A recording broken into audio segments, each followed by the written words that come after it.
Kalau di Palestina ada pejuang Hamas yang sekarang dicap oleh Eropa sebagai teroris karena berjuang memerdekakan negaranya, kita juga dulu dicap ekstremis oleh Belanda. Para pejuang kita dianggap ekstremis. Mungkin bahasa teroris, karena zaman dulu kan mungkin belum ada kata-kata teroris.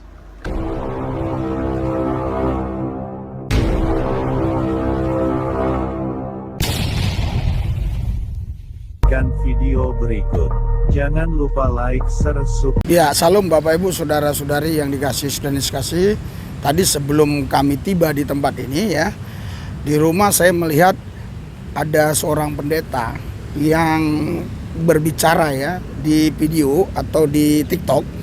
Dia dalam pembicaraannya itu membela Hamas. Hamas itu dikatakan pejuang ya, dengan berbagai macam alasan ya. Saudara, kita saksikan aja langsung ya videonya ya. Nih. Di tragedi pembantaian Israel terhadap warga Gaza ini ada yang menjadi pertanyaan besar bagi saya ya. Kenapa umat Kristen di Indonesia ini ya banyak yang malah membela Israel begitu? Padahal ya, setahu saya, pertama, kalau kita bicara iman Kristen, yang membunuh Yesus itu kan adalah orang Yahudi. Itu yang pertama.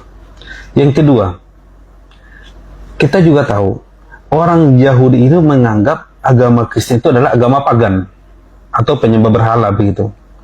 Jadi semua simbol-simbol yang berhubungan dengan kekristenan itu sama orang Yahudi itu dianggap menjijikkan. Jadi sering kita bacakan di media bagaimana para peziarah-peziarah Kristen yang datang ke tanah Palestina, khususnya ke Yerusalem, itu diludahi sama orang-orang Yahudi di sana. Ya, pemukim Yahudi yang tinggal di tanah Palestina sana itu. Itu yang kedua. Yang ketiga, kita juga tahu yang menjadi korban kebiadaban dan kekejian Israel ini di tanah Palestina sana bukan cuma Muslim Palestina, juga umat Kristen Palestina. Orang Kristen di Palestina itu adalah warga Arab asli, dan mereka Kristen bukan karena mualaf. Ya, dalam tanda kutip, mereka Kristen sejak dulu. Seperti kita tahu kan, Kristen itu lahirnya di tanah Palestina. Jadi mereka Kristen sejak awal. Orang Indonesia yang sekarang mendukung Israel belum menjadi beragama Kristen, mereka sudah Kristen dari dulu, turun temurun. Dan sekarang mereka itu juga korban kekejian dan kebiadaban daripada Israel. Kalau Kristen di Eropa, misalnya banyak yang mendukung Israel, saya masih bisa paham. Kenapa? Karena kebijakan negara-negara Eropa itu memang mendukung Israel, ya. Bahkan mereka yang menciptakan negara Israel itu, ya, silakan dibaca sejarahnya. Tapi kalau orang Indonesia, ya, umat Kristen Indonesia yang mendukung Israel, saya bingung. Pertama, kebijakan negara kita itu mendukung mutlak Palestina. Kita bahkan tidak punya hubungan diplomatik dengan Israel. Ya, yang kedua, kita juga bekas korban penjajahan dari negara-negara Eropa, sama seperti Palestina sekarang. Jadi artinya harusnya kita bisa merasakan penderitaan yang dirasakan oleh rakyat Palestina. Kalau di Palestina ada pejuang Hamas yang sekarang dicap oleh Eropa sebagai teroris karena berjuang memerdekakan negaranya, kita juga dulu dicap ekstremis oleh Belanda. Para pejuang kita dianggap ekstremis. Mungkin bahasa teroris, karena zaman dulu kan mungkin belum ada kata-kata teroris. Yang kurang lebih sama, karena dianggap menyerang.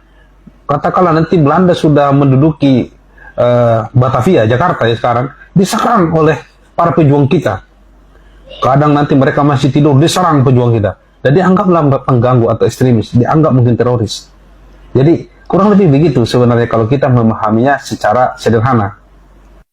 Sekarang korban akibat kekejian dan kebiadaban Israel itu sudah lebih 10.000 warga Palestina ya, warga sipil yang mati, meninggal ya, tewas. Itu 4.000 lebihnya adalah anak-anak kecil.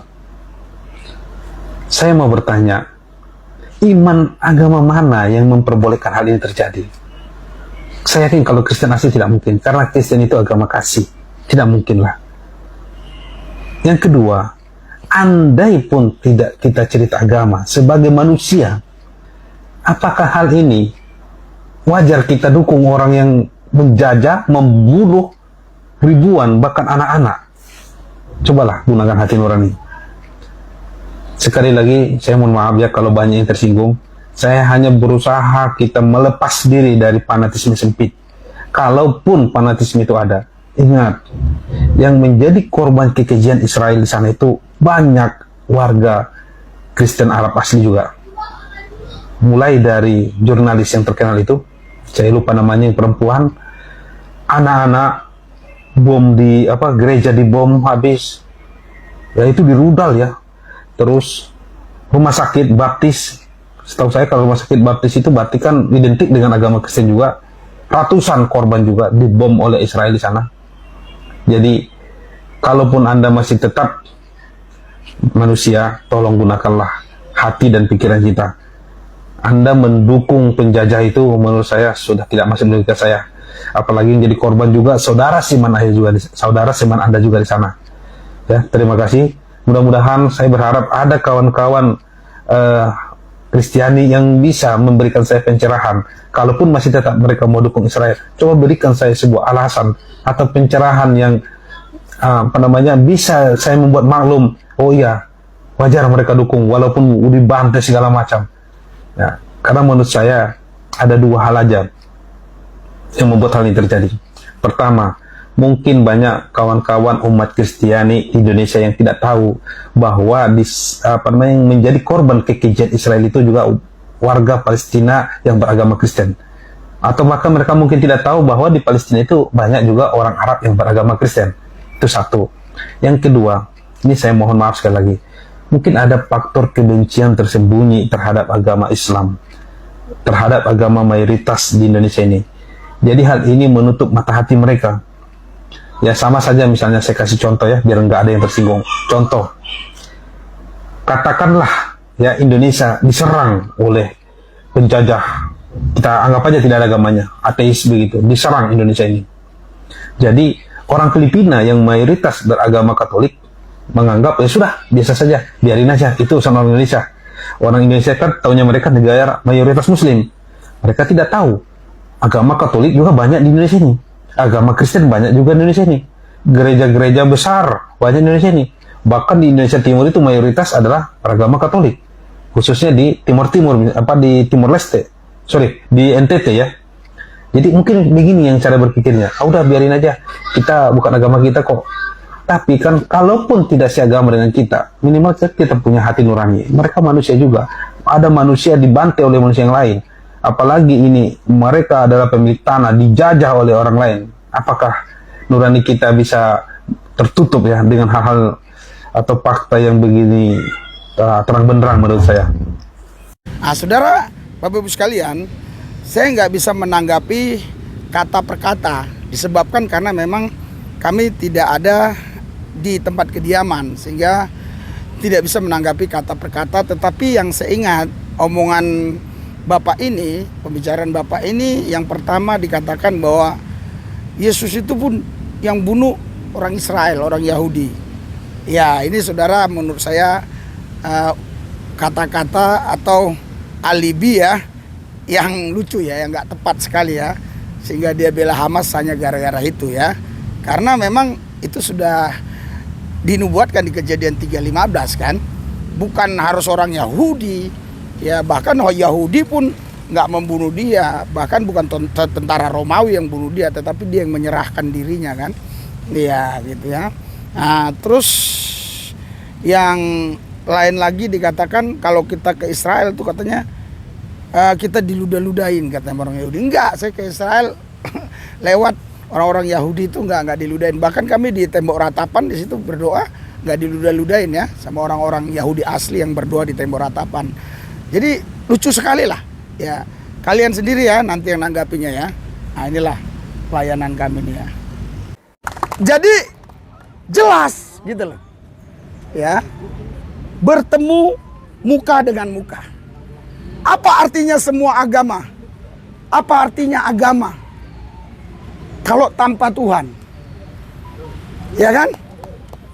Apa gunanya kita menyembah Tuhan tanpa Tuhan? Memuji Tuhan tanpa Tuhan, nama Tuhan tanpa Tuhan. Saya harap Anda paham. Saya tahu walaupun kalian tidak tinggalnya banyak yang di kolong, tapi saya tahu karena vitamin yang kita kasih, kalian jadi cerdas. Haleluya. Percuma menyembah Tuhan, tapi bukan Tuhan. Iya kan? Paham sampai di sini? Memuji Tuhan, tapi bukan Tuhan. Ya. Karena apa? Karena Tuhannya nggak nyata. Nggak nyata Tuhannya. Mana Tuhannya? Tuhannya nggak nyata. Tuhan kita bukan hasil pemikiran manusia. Bukan karena doktrin dogma yang dibuat manusia. Tuhan kita adalah Tuhan yang memperkenalkan dirinya kepada Musa, kepada Abraham, kepada Ishak, kepada Yakub, dan Tuhan itu juga yang menyatakan dirinya di perjanjian baru lewat Yesus Kristus. Berikan sorak-sorai. Jadi nyata. Ya, Shalom Bapak Ibu sekalian, kita sudah sampai ya di ini ya, pelayanan kita di sini khusus Bani Kedar Rebayot, tapi sudah percaya Yesus Kristus ya, percaya Tuhan Yesus. Mari ya doakan pelayanan ini supaya terus makin hari makin banyak jiwa-jiwa yang mengenal Tuhan, bertobat ya. Oke. Iya. Iya, tadi harusnya masih banyak orang di sana. Ya, ini tim ya, tim metanoia.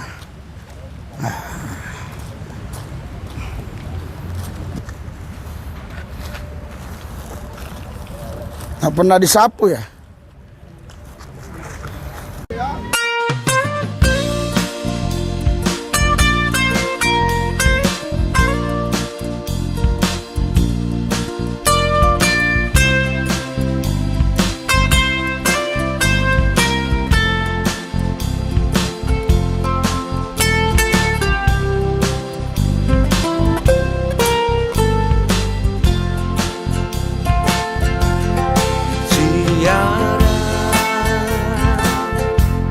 Yang lebih indah berdiam di hadirat-Mu, rahmat-Mu selalu baru di setiap waktu.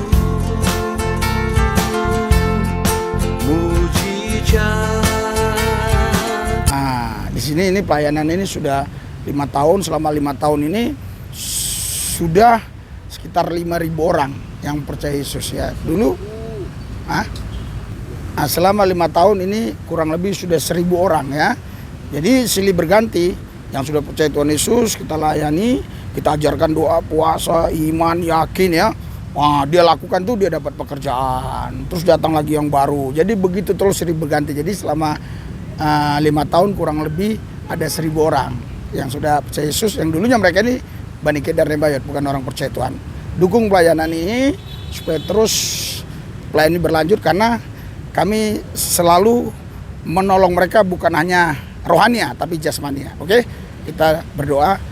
Hadirat urapan kuasa Tuhan bekerja atas semua mereka yang sudah ada di channel ini, yang melihat, yang mendengar ucapan saya, dan biar mereka ikut bersama-sama dengan kami melayani Tuhan untuk jiwa-jiwa yang sudah memberkati. Tuhan berkati berlipat kali ganda, yang belum memberkati Tuhan berkati, di lain waktu mereka bisa memberkati. Kalau ada pihak-pihak tertentu, orang-orang tertentu yang coba ingin mengganggu pelayanan ini, kami gagalkan, kami patahkan kuasa dalam nama Yesus. Terima kasih Tuhan, dalam Yesus kami berdoa, amin.